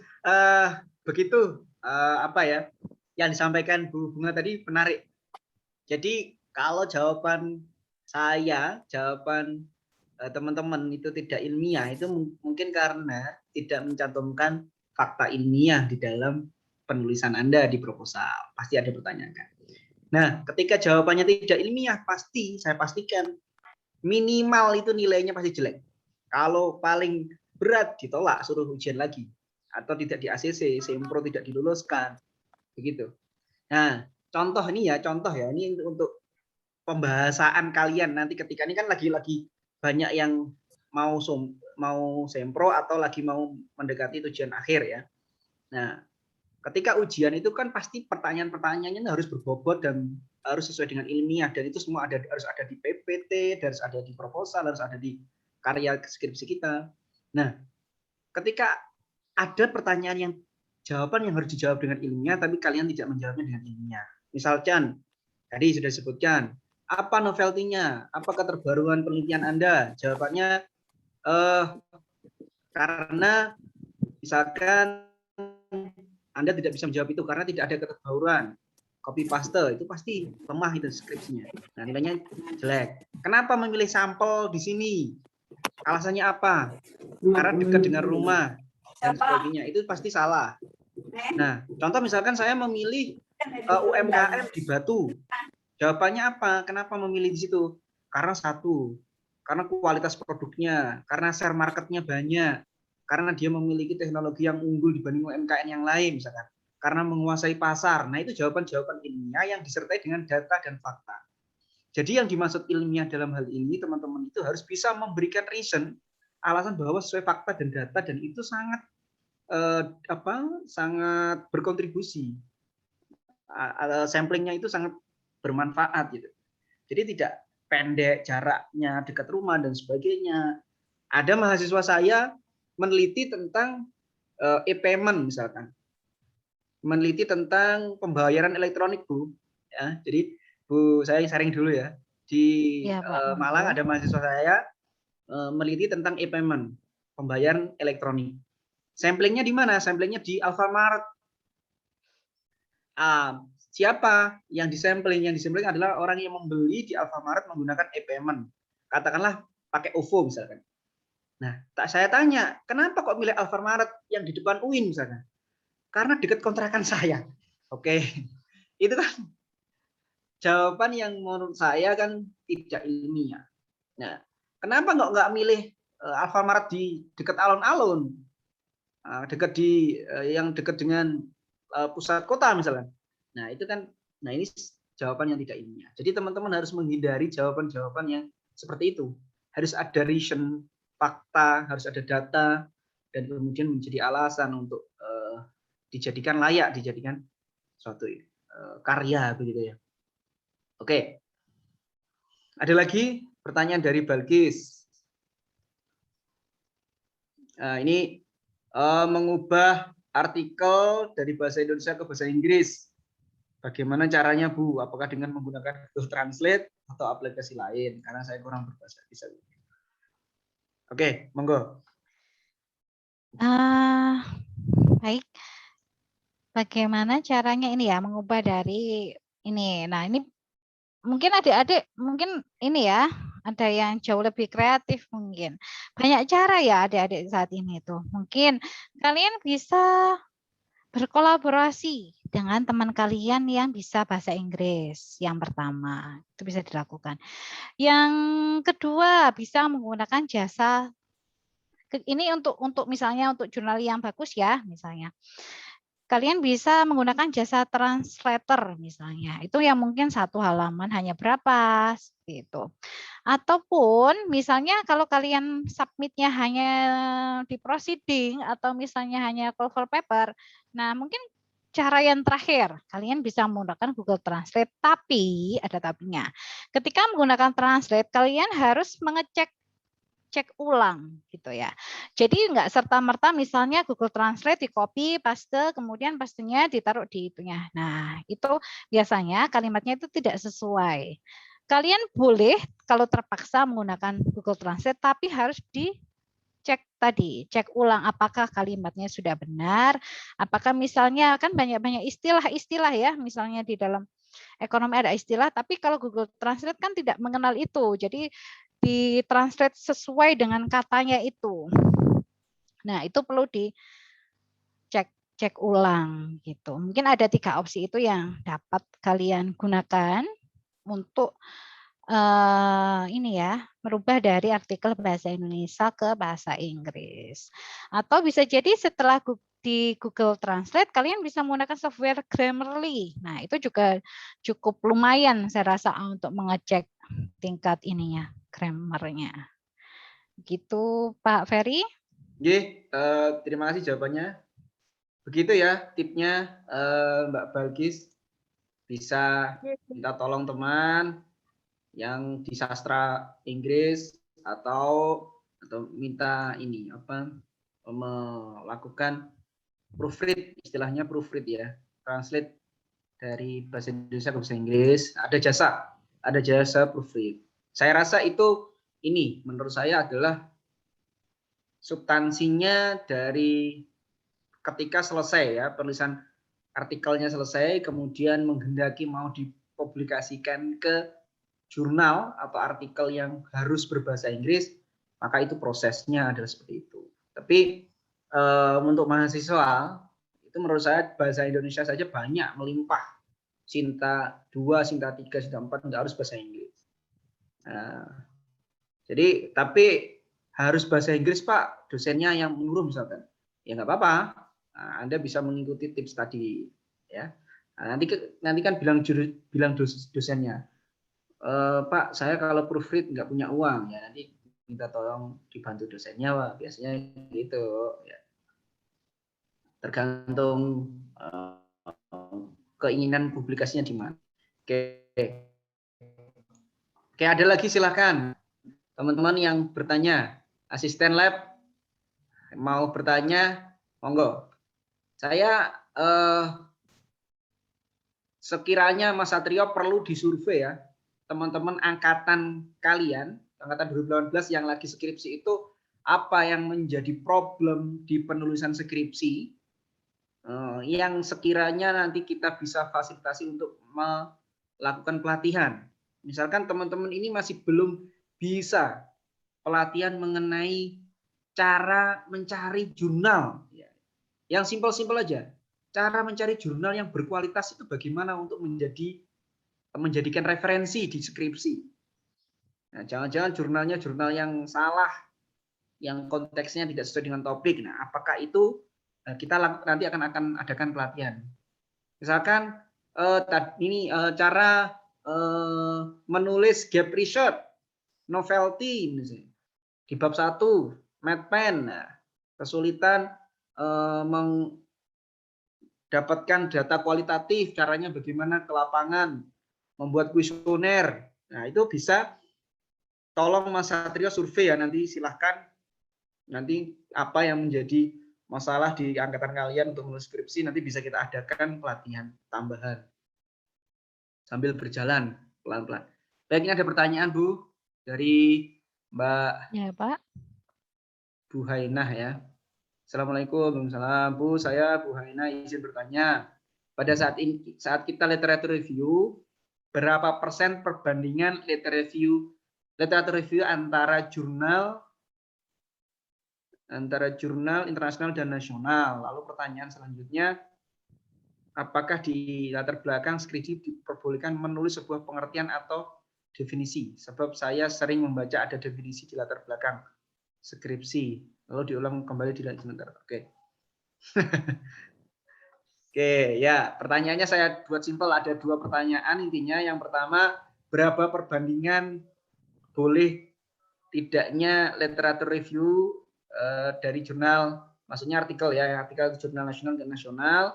Kemudian apakah boleh di latar belakang itu ditulis teori, pengertian dari suatu teori di latar belakang. Seperti itu, Bu. Ya, baik. Untuk isi dari literatur review, apakah ada perbandingan internasional dan nasional, ini tidak ada rumus, tidak ada ini ya, aturan khusus untuk ini. Hanya saja kita biasanya yang kita tuju itu jurnal mana. Gitu ya. Kalau yang kita tuju itu jurnal internasional, itu harapannya 90% itu literaturnya harus jurnalnya jurnal internasional, gitu ya.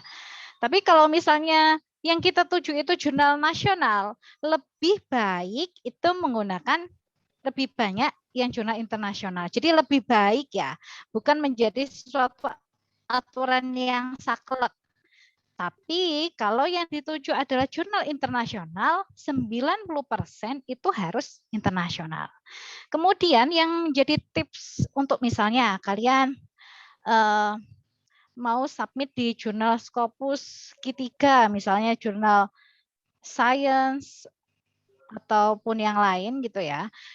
Nah, itu tipsnya adalah kalian juga harus menggunakan referensi dari jurnal itu. Jurnal yang kalian tuju, agar itu kan mempengaruhi citasi ya. Jadi semakin banyak kalian menggunakan dari jurnal yang kalian tuju tadi, itu peluangnya juga lebih bagus gitu ya. Jadi yang pertama jawabannya tidak ada aturan khusus, tapi ada tadi lebih baiknya gitu ya. Kemudian yang pertanyaan yang kedua, di latar belakang skripsi diperlukan melalui sebuah pengertian atau sebuah definisi boleh. Ya, jadi tidak ada kata misalnya tidak boleh, enggak. Tapi biasanya ketika definisi atau suatu kata itu sudah menjadi suatu hal umum, kenapa harus diulang kembali? Itu kan kayak mengulas sesuatu yang sudah ada gitu kan. Jadi ketika sesuatu definisi itu disebutkan, mungkin itu sesuatu yang kalimatnya atau katanya itu belum familiar bagi orang umum. Misalnya di dunia biologi, dunia kedokteran, atau mungkin ada kata ekonomi yang mungkin belum familiar. Nah, itu mungkin bisa kita perjelas dengan definisi. Tapi bukan berarti definisinya si A itu seperti apa, definisinya si B seperti apa. Cukup hanya satu definisi saja yang menerangkan bahwa oh ternyata pengertian dari kata ini adalah sebagai berikut, hanya sebuah informasi ya, bukan lagi membandingkan antara definisi ke definisi yang lain gitu ya. Dengan catatan bahwa kata itu memang belum familiar, kecuali kalau memang kata itu sudah umum ya. Nah, itu alangkah baiknya tidak lagi menggunakan definisi. Baik, seperti itu Pak Ferry. Baik, terima kasih. Jawaban yang keren sekali. Saya sepakat ya dengan Bu Bunga itu bahwa menuliskan definisi di latar belakang bab 1 itu pada dasarnya nggak ada aturan boleh atau tidak. Sepanjang substansinya kenapa ditulis. Bisa jadi untuk memperkuat gap, nggak masalah. Tadi karena tidak familiar, karena istilah serapan asing atau mungkin bahasa Yunani atau bahasa-bahasa di luar bidang ilmu, dan itu harus disampaikan, itu nggak apa-apa. Tapi kalau sudah sangat umum, nah, menurut saya itu tidak lazim di bab 1 dijelaskan pengertian. Terus terkait dengan jumlah jurnal nasional dan internasional tadi, ini saya cerita ya, kalau di UIN ya, di UIN teman-teman UIN di kampus-kampus besar ya, atau saya contohkan di UIN itu tidak ada aturan harus nasional internasional sebenarnya. Tapi itu kembali ke dosen pembimbing. Kalau dosen pembimbingnya orangnya lebih banyak prefer dengan jurnal-jurnal internasional, nah, mungkin beliau sudah sangat mengharuskan mahasiswa untuk lebih banyak artikel internasional. Tapi karena mahasiswa UIN ini Bu, mahasiswa ini itu sangat cinta nasionalis. Jadi jarang bagus menggunakan sekali, Pak. jarang menggunakan internasional. Maunya bahasa Indonesia karena nasionalisnya tinggi. Jadi sangat nasionalis. Bahasa internasional, bahasa Inggris itu takut tidak nasionalis. Jadi takut kalau jurnal internasional itu. Iya, Pak. Kalau kampus-kampus besar itu, kalau Anda kuliah ya teman-teman di UGM, di UI, di UNER, di UM mungkin ya, itu nggak mau dosennya pakai nasional, minimal internasional. Nah, jadi dan itu internasionalnya banyak, nasional itu nggak pakai kalau teman-teman kuliah di kampus besar. Nah itu proses ya, teman-teman harus berproses pelan-pelan. Jadi nanti akan ketahuan kualitas jurnal kita nasional dan internasional ini akan ketahuan ketika teman-teman banyak menulis, banyak membaca tadi disampaikan. Nah itu akan ketahuan.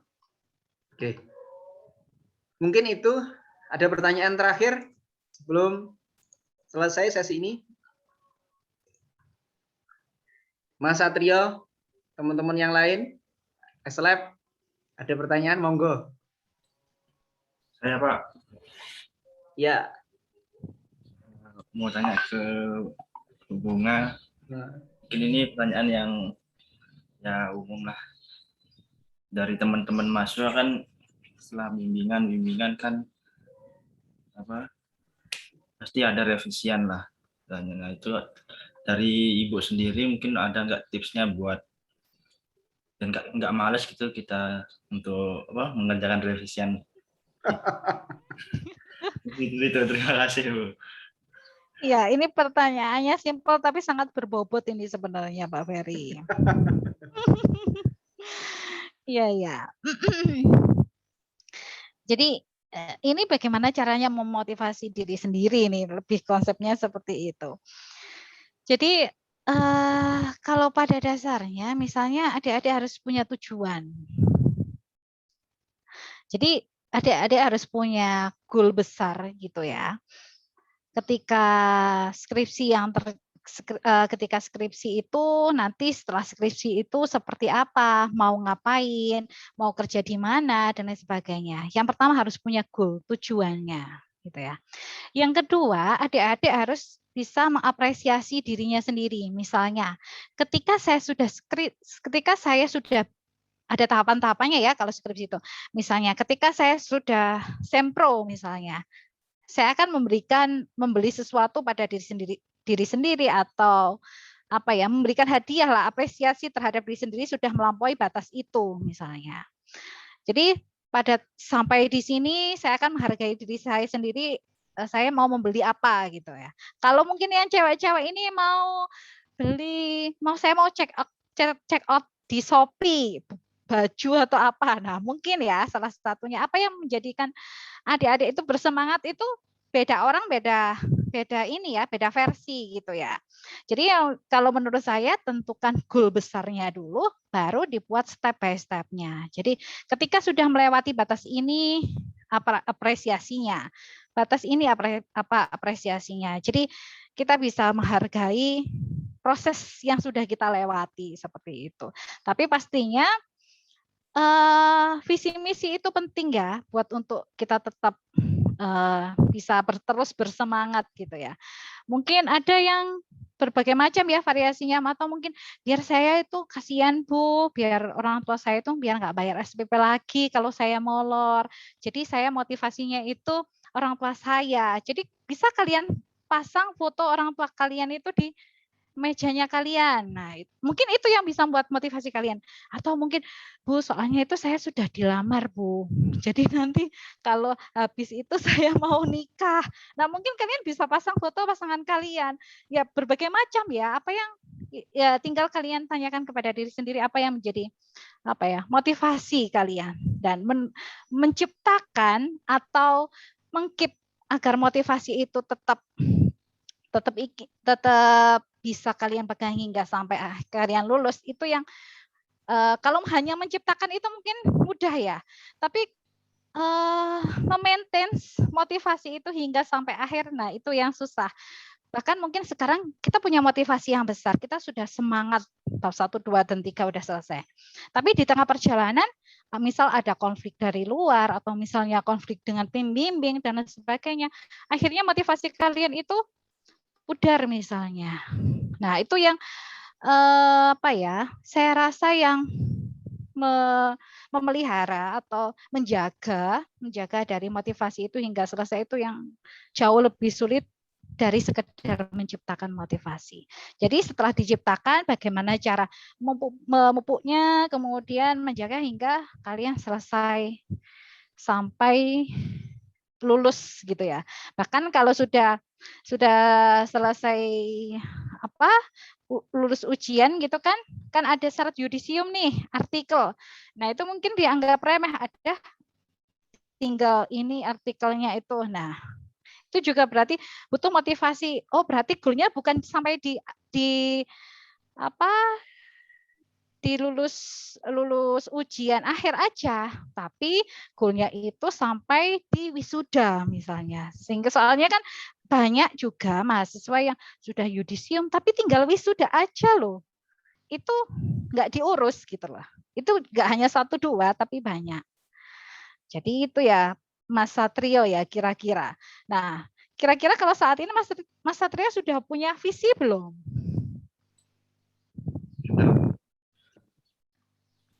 Habis ini silakan dicek ya Pak Ferry, apakah ini Mas Satrio ini sudah bisa ini menciptakan goal-nya. Nah, benar. Sepakat saya. Jadi harus menciptakan goals dulu.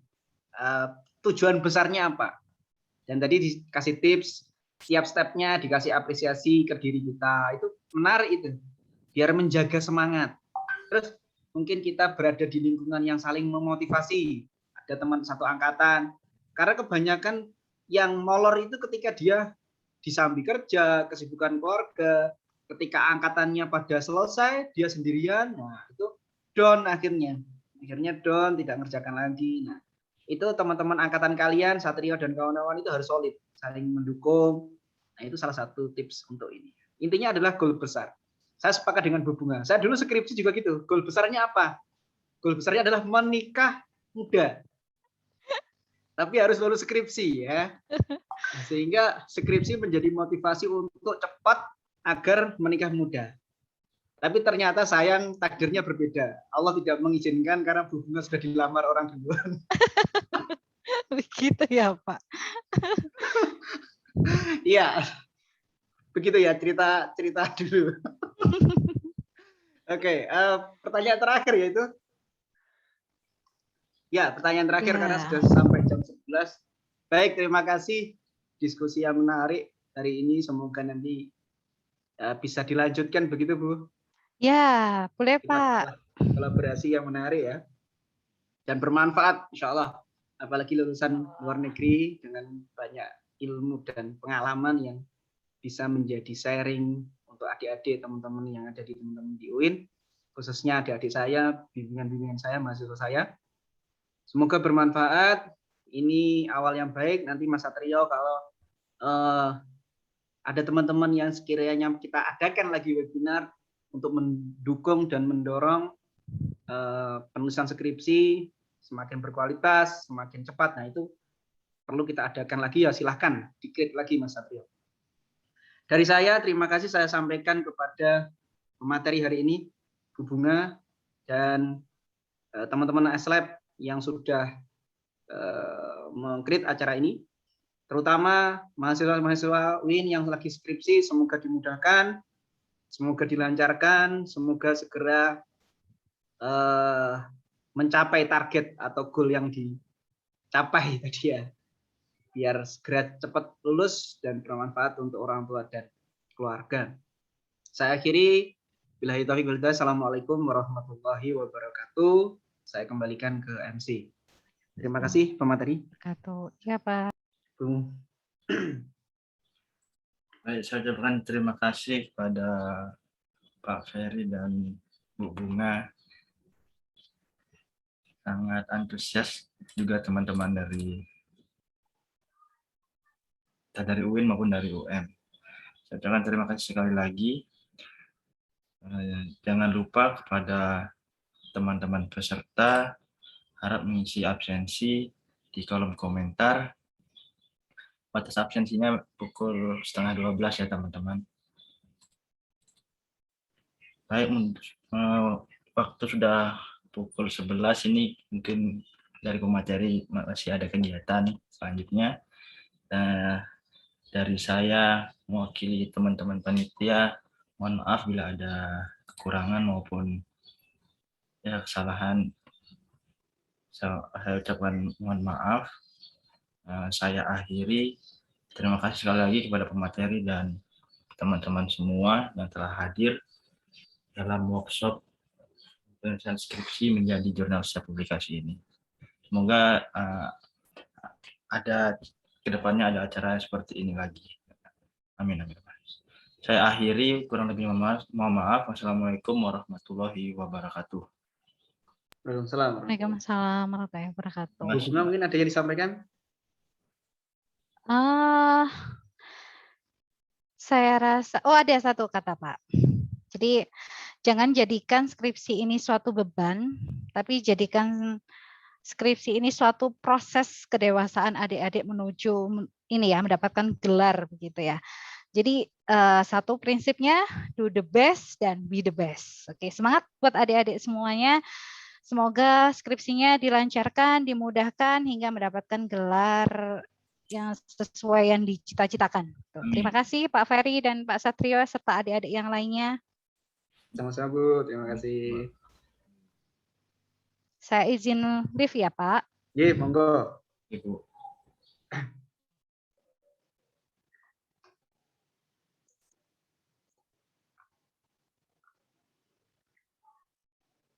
Oke, teman-teman, Aslab, kita stay di sini dulu ya.